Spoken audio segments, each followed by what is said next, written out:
Mesdames et messieurs, vous êtes nombreux à nous préférer pour vous informer, mais tout d'abord les titres de cette édition d'information.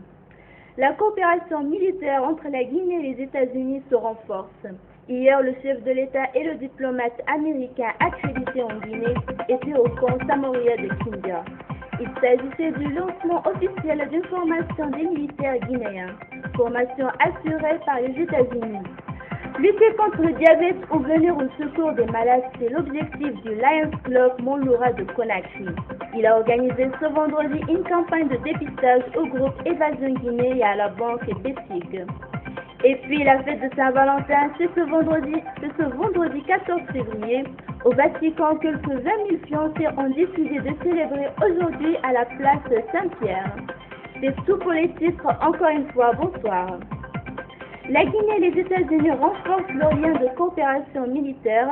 Hier, le président Alpha Condé et l'ambassadeur des États-Unis en Guinée, Alexander Laskaris, ont procédé au lancement des travaux sur la troisième génération de cette coopération à Kindia, où se trouvent présentement 35 militaires américains. Ils doivent assurer la formation de 966 militaires guinéens. Le point avec Lansana Traoré.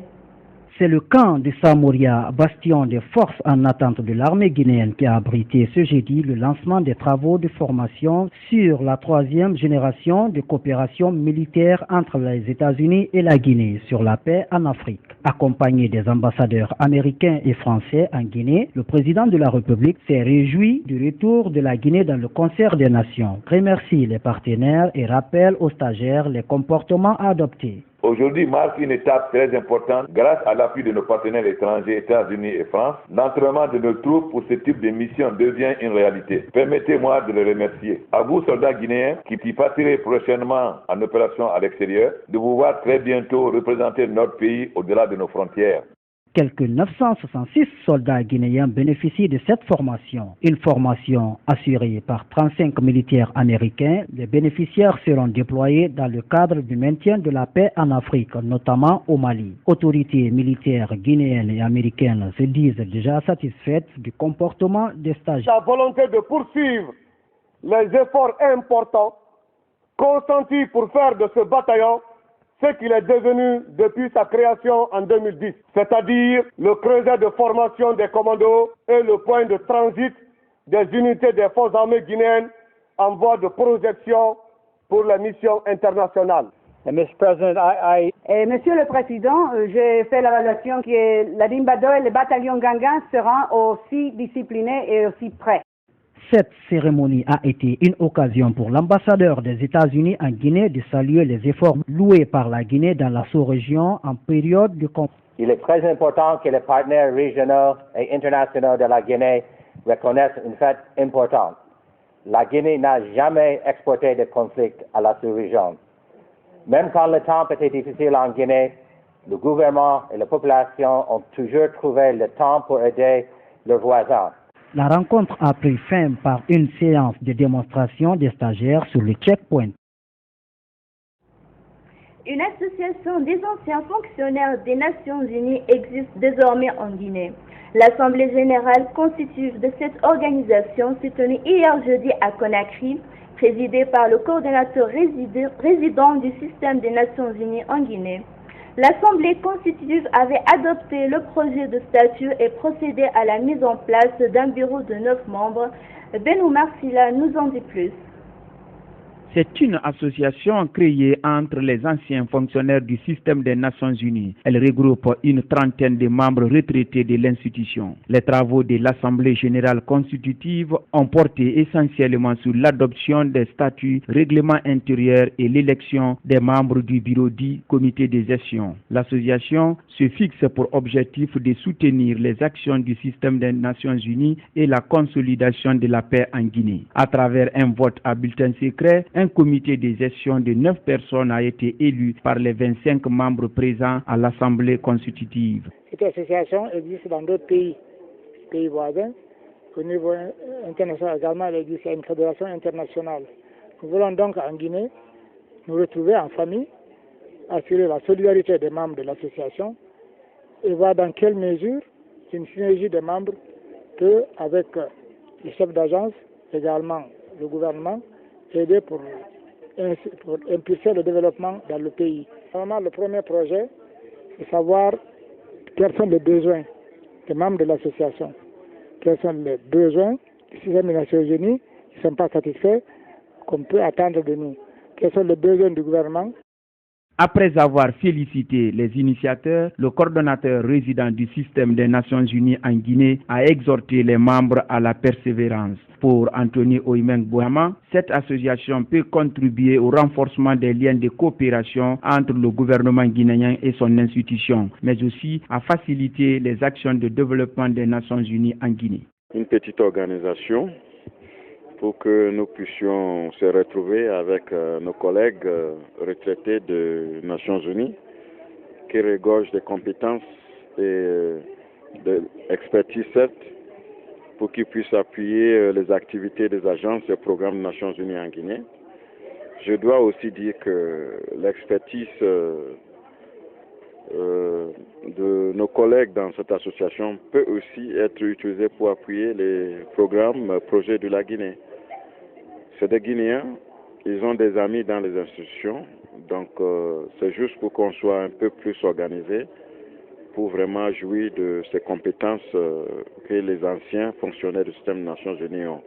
L'Association guinéenne des anciens fonctionnaires des Nations Unies est non lucrative, apolitique et non confessionnelle. Elle va promouvoir parmi ses membres l'échange d'informations sur les questions d'intérêt commun, notamment la pension, l'assurance maladie et toutes questions relatives aux problèmes de santé, de vieillesse ou d'ordre juridique. Après son élection à la présidence du CNOX, Dr Dansa Kourouma et les membres du nouveau bureau au nombre de 17 se sont réunis ce vendredi au siège de l'organisation. Objectif, se doter d'une nouvelle feuille de route pour redonner une bonne image au Conseil national des organisations de la société civile de Guinée, mais aussi discuter des actions prioritaires et des stratégies de suivi de ces actions. Magnan Kandé.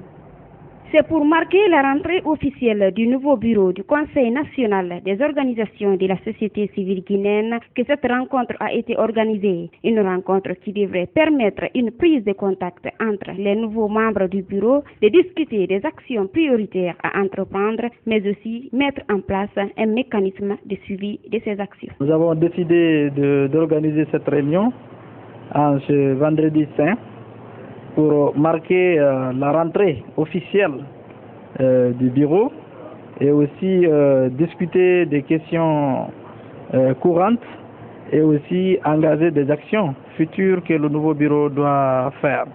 Donc l'ordre du jour de cette réunion s'articule autour de 4 points.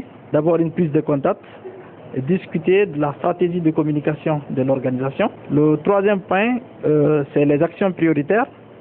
Après plusieurs années de crise, les membres du nouveau bureau du CNOX se disent conscients de la lourdeur de la tâche qui les attend. Vous savez au même titre que moi les problèmes auxquels le CNOX était confronté ces derniers temps. Donc c'était vraiment un défi pour nous. Voir une organisation comme ça, avec son ancrage territorial, voir cet organisme choir comme ça dans le vent, c'était vraiment une maladie pour moi. Mais aujourd'hui, le bureau est complètement renouvelé, des jeunes et des femmes engagées pour relever, pour redorer l'image du Conseil national de la société civile guinéenne. Parce que nous venons avec une décision, c'est celui de relever le défi auquel le Conseil est confronté. À l'issue de cette concertation, des actions concrètes devraient être posées par le CNOX en vue de lui redonner son image d'antan. Ce nouveau bureau national du CNOX est composé de 17 membres avec à sa tête Dr Dansa Kourouma, élu samedi dernier à Tindia. Dépistage gratuit du diabète ce vendredi à la banque BESIG et au groupe Évasion Guinée. L'initiative est du Lions Club Mont-Laura de Conakry et s'inscrit dans le cadre du téléthon organisé par le club dans le but d'équiper le centre de diabétologie de l'hôpital d'Onka après l'avoir rénové. Travailleurs et responsables de ces lieux étaient mobilisés pour la circonstance. Reportage signé Marie-Céla Fofana. Toujours dans la dynamique de lutter efficacement contre le diabète, le Lions Club Montloura de Conakry a organisé des séances de dépistage au siège de la banque BESIG et à celui du groupe Évasion Guinée, une maladie très répandue en Guinée et qui se caractérise par une forte présence de glycémie dans le sang. Le diabète est associé à d'autres facteurs de risque, notamment l'hypertension artérielle. Donc en plus du dépistage du diabète, nous faisons aussi le dépistage de l'hypertension artérielle. Donc en plus de la glycémie, nous prenons la taille, le poids et la tension artérielle. Éventuellement conseiller les gens où il y aurait des anomalies. L'initiative s'inscrit dans le cadre du Téléthon organisé par le Lions Club Montloura de Conakry afin d'équiper le centre de diabétologie du CHU Donka après l'avoir rénové. Aujourd'hui débutent officiellement les contributions pour cette action humanitaire. Donc nous appelons les Guinéens à la générosité, à aider les personnes malades qui souffrent du pied diabétique au niveau de l'hôpital Donka. Les travailleurs et responsables de ces entreprises étaient fortement mobilisés pour la circonstance. Ils encouragent tout le monde à soutenir le Téléthon. Le diabète, c'est quand même un mal planétaire, si j'ose m'exprimer ainsi. Eh bien, notre banque, étant une banque citoyenne, elle s'associe étroitement à toutes les initiatives qui tendent à lutter contre ce qui préoccupe la société dans son ensemble, notamment le diabète. On apprécie et on soutient d'abord ce genre d'initiative. Et quand on parle de cela aussi, nous devons encourager ces jeunes, encourager cette équipe encore, et demander aussi au gouvernement, à l'État aussi, de mettre tous les moyens possibles d'abord pour encourager ce genre et surtout soutenir ce genre d'initiative. Le Téléthon prendra fin le 28 février prochain par un dîner gala. Pour y participer, c'est simple, il suffit d'appeler le 623 20 0000 ou au 623 20 0001. Une cérémonie de lecture du Saint-Coran a été organisée ce vendredi pour renforcer la paix dans le pays. C'est une initiative de l'Association des musulmans pour le soutien du professeur Alpha Condé à l'intention des députés. Quelques députés et membres du gouvernement y ont pris part et saluent l'initiative. Fatoumata Yarissila. À travers cette lecture du Saint-Coran, à l'intention des députés, l'Association des musulmans pour le soutien aux actions du chef de l'État s'implique dans le renforcement de la paix et de l'unité nationale. La cérémonie a eu lieu à la grande mosquée Faisal. Quand tu es content, il faut remercier Dieu. Donc il y a eu des tracasseries avant l'élection législative, mais avec la grâce de Dieu, cette élection s'est passée dans une condition meilleure, dans la paix et dans la compréhension. Et nous avons eu une assemblée crédible. C'est pourquoi nous avons organisé cette lecture du Saint-Coran pour remercier le bon Dieu et prier aussi pour les élus du peuple, l'Assemblée nationale. Une occasion pour les Guinéens, dit-on, de se mettre à l'œuvre en vue d'obtenir une Guinée unie et prospère. Quelques membres du gouvernement étaient présents, notamment le ministre de la Communication. Il nous faut utiliser la religion pour instaurer la paix chez nous.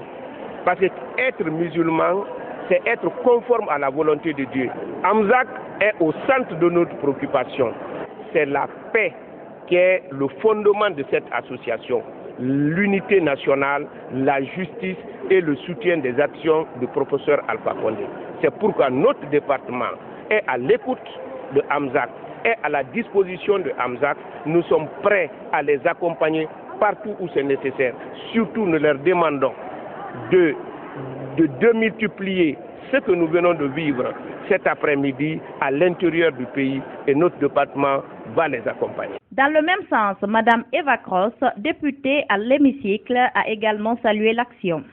C'est une initiative que nous saluons car penser à réunir les musulmans, ou même quand on n'est pas musulman, mais autour d'un thème. Maintenant, le thème, c'est la paix, la cohésion. Sans paix, on ne peut pas avancer. Promouvoir la paix, c'est ce que demandent les initiateurs de cette cérémonie à tous les Guinéens. Conférence de presse sur le lancement officiel de la radio web Farafina FM et de la relance des activités du journal L'Éclair.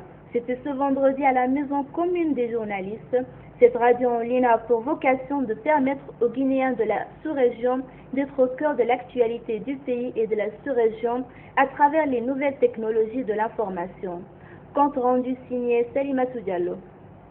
Farafina qui signifie l'Afrique noire ou chez les Noirs. C'est le nom de cette nouvelle radio en ligne. Elle vient élargir la liste des radios en ligne en Guinée. Le président directeur général a fait son lancement officiel ce vendredi à la Maison de la Presse. Ce lancement officiel de la web radio Farafina FM cadre avec une logique de révolution. Vous conviendrez avec moi que notre pays, notre continent, a besoin davantage de promotion sur l'échelon international.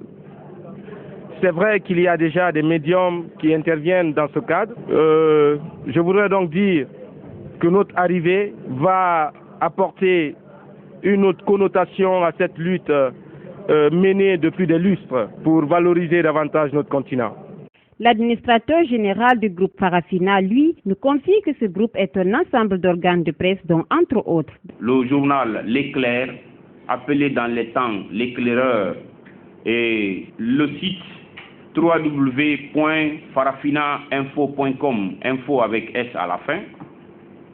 Nous avons également la radio web, qui est d'ailleurs l'outil ou l'objet de notre rencontre.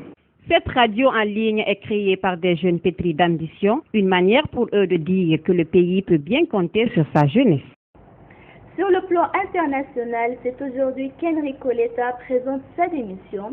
Il est arrivé à la tête du gouvernement italien, le président du Conseil qui n'a pas résisté à Matteo Renzi, son rival du Parti démocrate, considéré comme une étoile montante de la politique italienne. Matteo Renzi qui devrait devenir le nouveau chef du gouvernement. Ceci montre encore une fois que la politique italienne est loin de la stabilité. Reportage. L'ambition démesurée de Matteo Renzi pour les uns, l'heureux changement pour les autres. Sans surprise, le maire de Florence s'affiche à la une de la presse italienne aujourd'hui. La plupart des médias lui enfilent déjà le costume de chef du gouvernement.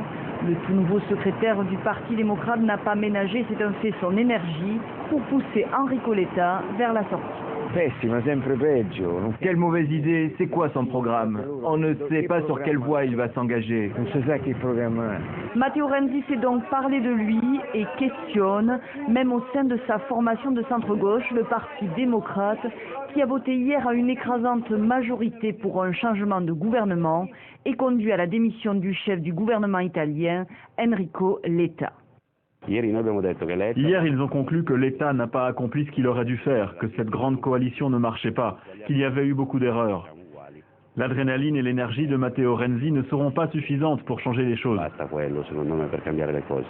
Voilà donc l'Italie déjà fragile dans une nouvelle phase d'incertitude politique. Aujourd'hui, Enrico Letta, à qui l'on reproche l'inertie face à une crise profonde, s'en va sur une bonne nouvelle. La très attendue sortie de la récession avec une petite croissance de 0,1% au dernier trimestre.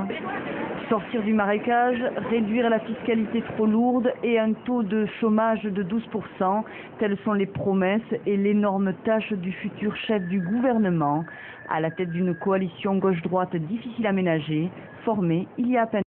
Et puis, c'est une journée importante, décisive pour la Syrie à Genève. Les discussions sur le conflit continuent et l'Akhdar Brahimi cherche à obtenir un agenda pour des prochains pourparlers entre l'opposition syrienne et la délégation du gouvernement de Bachar al-Assad.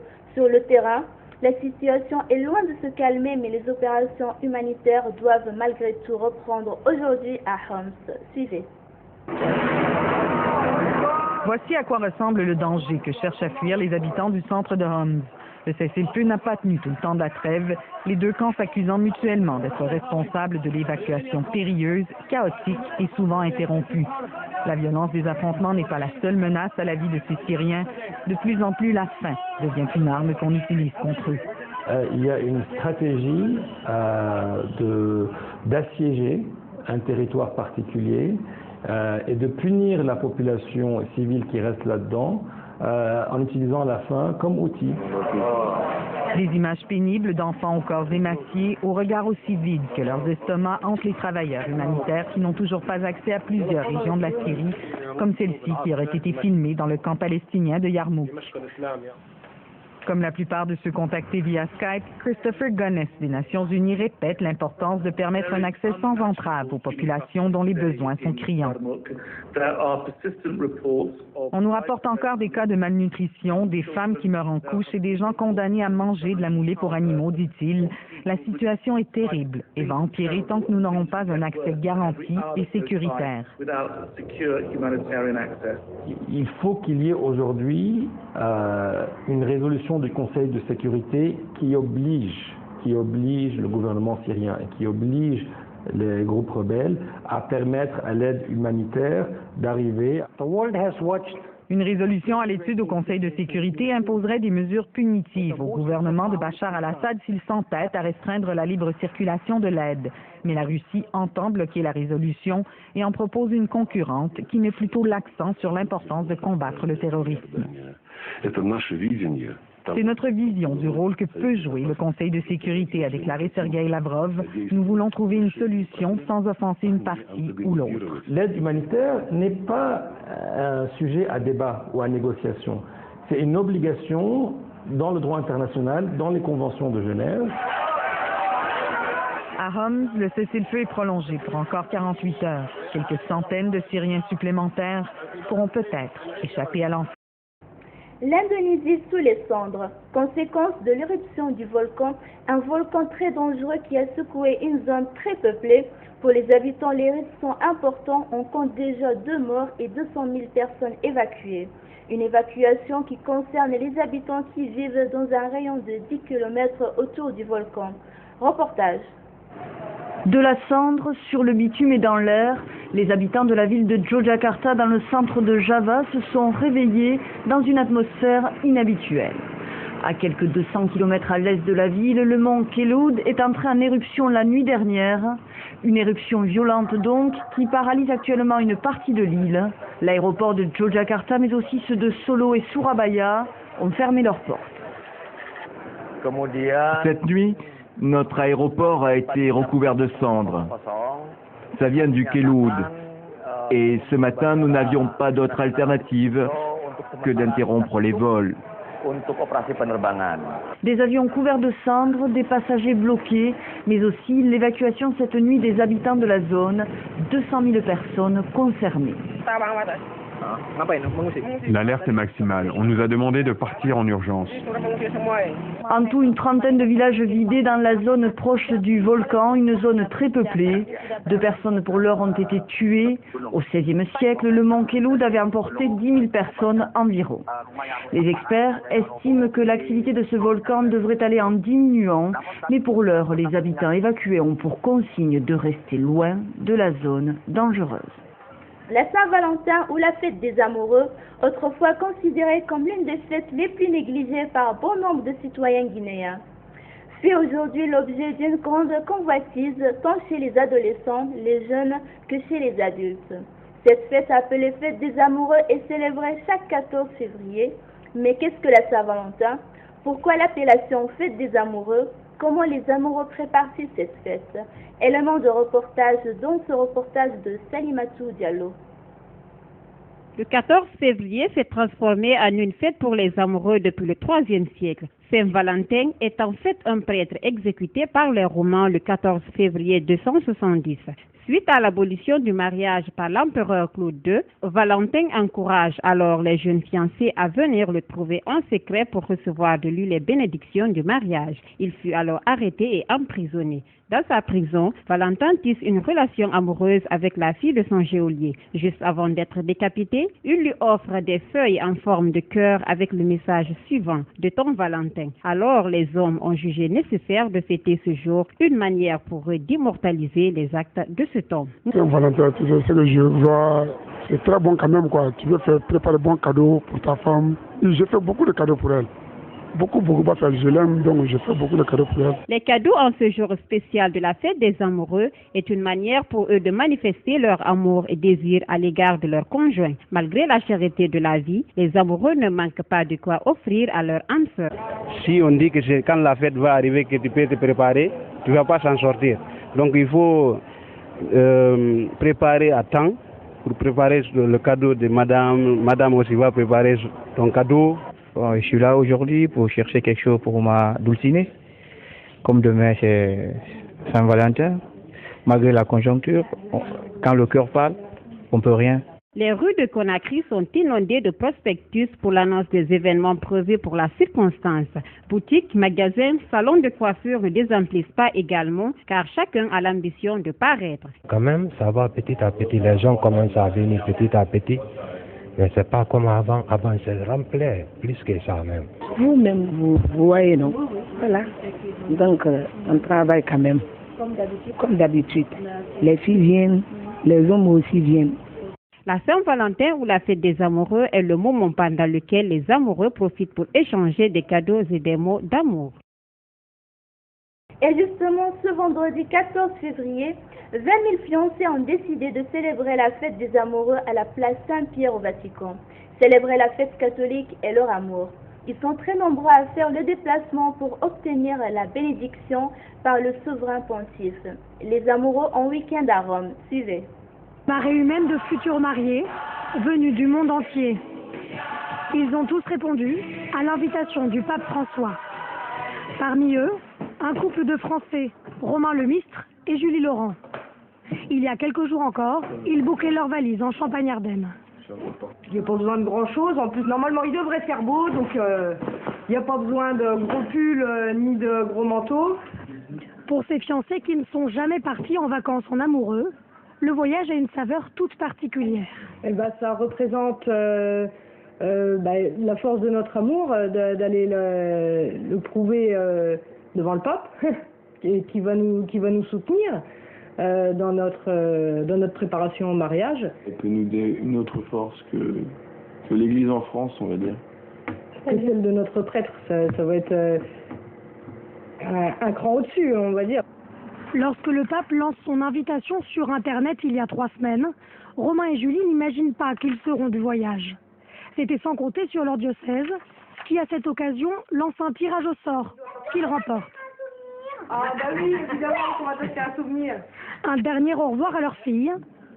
Et quelques heures de vol plus tard, ils foulent enfin les pavés de la place Saint-Pierre. C'est impressionnant de se retrouver là, la grandeur du monument. C'est comme quand on est petit d'aller voir à Paris, là sur la tête. Tout un symbole pour ces croyants non pratiquants qui attendent beaucoup de ce nouveau pape. Notre prêtre accepte très bien le fait qu'on ne soit pas encore marié alors qu'on a déjà une fille, mais que tous les prêtres l'acceptent, parce qu'il n'y en a pas beaucoup qui autorisent un mariage alors qu'il y a déjà des enfants. Et en fin de matinée, enfin, la rencontre. Et cette image du pape recevant une rose rouge, symbole de l'amour. Peut-être même celle que les amoureux garderont en souvenir de cette Saint-Valentin si particulière. Sport pour boucler cette édition, le staff technique du club Oraya FC a animé une conférence de presse ce vendredi à son siège. Occasion pour parler des préparatifs du club pour les phases retour de la Ligue des champions africains.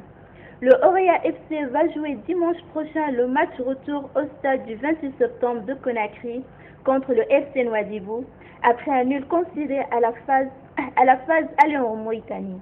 Pour l'entraîneur du club, l'objectif c'est la victoire. Reportage signé Abdelrahman Ba.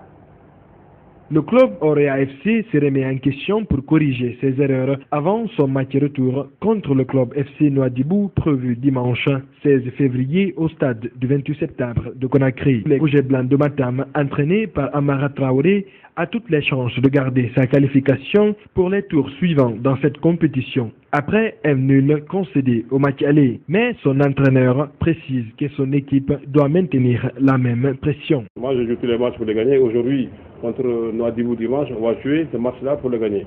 On ne sera pas là à calculer. Non. On sera là pour faire 90 minutes à tambour battant pour essayer de marquer le maximum le plus possible et de ne pas en encaisser. Le Roya FC, représentant de la Guinée à cette compétition, a au cours du match aller connu des difficultés au niveau de sa défense, un souci que Amara Traoré dut avoir résolu. Parce que c'est le plus difficile pour ces joueurs, c'est de les faire comprendre que ce jour-là, il n'a pas été bon. Et ils ont pris conscience de ça. Et moi, je pense que la grandeur d'un homme, c'est quand tu n'es pas bon de reconnaître que tu n'es pas bon. Donc voilà, ils ont pris conscience de ça. Et puis, je pense que même ils ont pris le tour de faire les cornes. Ensemble, on a corrigé et que je pense que ce match de retour-là, il n'y aura pas ces cacophonies. Le secrétaire général de Oroya FC, lui, a invité tous les clubs de Guinée à venir nombreux pour soutenir son équipe. C'est pas seulement le rouge-blanc qui va être vu, hein. C'est les tricolores guinéens qui seront ici par rapport à cette compétition. Donc ça engage toute la Guinée. Nous tendons la main à tous les fans du sport, à tous les clubs de Guinée, à tous les fans, je dirais, pour venir soutenir le Oroya dans cette grande compétition. Pour l'entraîneur, le Oroya FC 5e dans le classement du championnat national avec 2 matchs à retard. Cette rencontre est un défi. Une victoire contre FC Nouadhibou pourrait les mettre en pleine confiance pour faire un bon retour dans le championnat national. C'est la fin de cette édition d'information. Merci de l'avoir suivi. L'information se poursuit sur notre site web www.groupeevasionguinée.info. Excellente suite de programmes sur Évasion TV et bonne fête de Saint-Valentin à tout le monde.